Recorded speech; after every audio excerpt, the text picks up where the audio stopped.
All right, here we're going to solve for the gain of one more multi-stage amplifier. It's problem 6.74.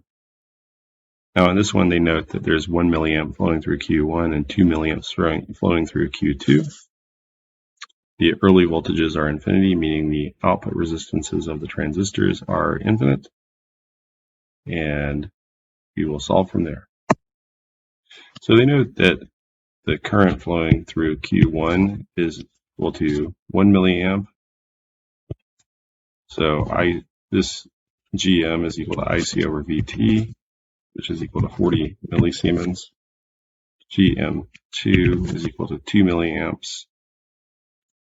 So it's double that at 80 millisiemens.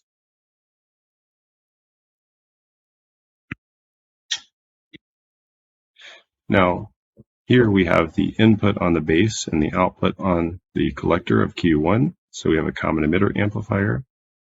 And the input is on the base and the output is on the source of Q2. So that is a common collector amplifier. We can quickly write our gain formula.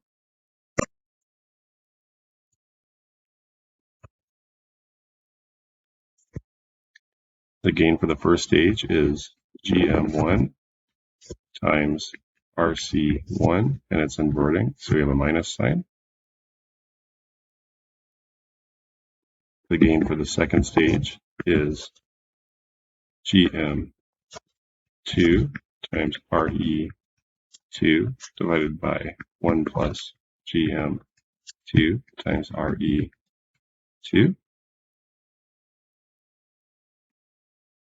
The gain for the first stage is minus 160 volts per volt if we substitute 40 millisiemens and 4 kiloohms for the transconductance and resistance, respectively. Gain for the second stage is approximately 0.996 volts per volt.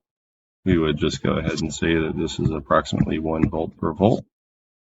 Of course, the gain total is AV1 times AV2, or it's approximately equal to minus 160 volts per volt for the cascade of 2 stages.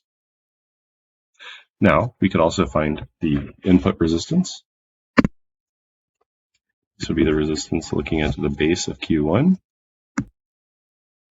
In this case, Ri is just equal to R pi 1. There is no emitter resistance, so we don't have to worry about the beta plus 1 times Re factor, since the emitter is grounded. We could find the output resistance as well. Ro in this case would be equal to 1 over GM2 in parallel with RE2. And we would generally say that this is approximately equal to 1 over GM2. This makes sense because GM2 is going to be quite small, and RE2 is quite big. So we'll go ahead and stop there for that particular problem, and we will continue on with lectures next week.